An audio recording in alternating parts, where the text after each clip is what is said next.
श्री राम कथा मंचन समिति लाजपत नगर मुरादाबाद द्वारा आयोजित रामलीला मैदान लाजपत नगर के भव्य रंगमंच पर श्री ब्रजलोक लीला संस्थान वृंदावन के कलाकारों द्वारा नवीन साज सज्जा, नवीन प्रसंग एवं आकर्षक दृश्यों एवं सुंदर संगीत से शूर्पणखा, नासिका भंग एवं लंका दहन की लीला का मंचन किया गया।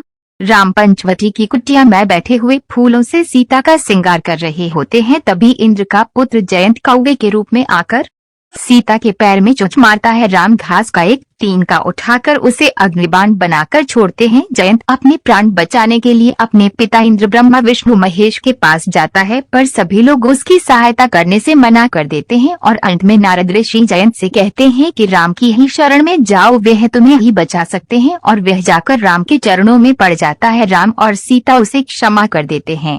एक दिन राम कुटिया के बाहर बैठे होते हैं, तभी लगापति रावण की बहन शूर्पणखा वहां गुजर रही होती है। वह देखी है कि जंगल में ये सुंदर राजकुमार कौन है, और वह पहले लक्ष्मण के पास जाती है और कहती है कि तुम मुझसे विवाह कर लो। पर लक्ष्मण कहते हैं कि मेरे बड़े भाई है, तुम्हें विवाह नहीं कर सकता, और वह राम के पास भेज देते हैं। राम विवाह करने से मन कर देते हैं और वह फिर लक्ष्मण के पास जाती है। इस प्रकार राम लक्ष्मण के पास और लक्ष्मण राम के पास भेजते हैं और अंत में वे अपने असली रूप में आकर उन्हें खाने के लिए दौड़ती है। लक्ष्मण अपने तीर से शूर्पणखा के नाक कान काट देते हैं।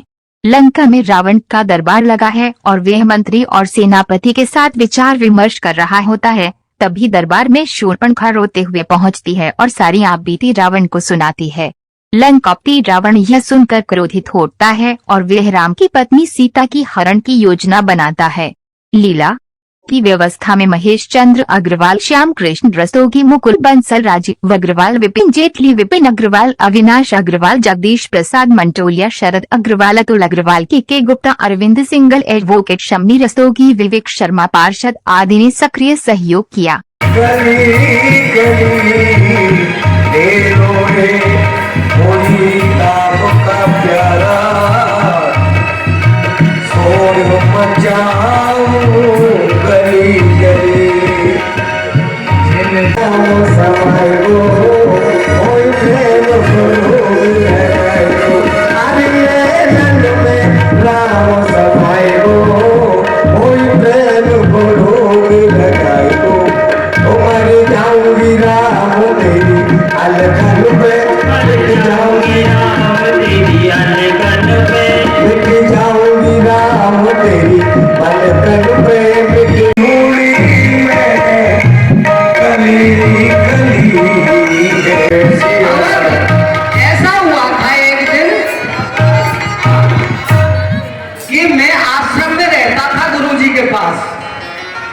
तो कहीं किसी गांव से निमंत्रण आया और गुरुजी बोले कि सुतीक्षण, तुम तो यहाँ ठाकुर जी की सेवा करना और हमको थोड़ा जल्दी जाना है वहां।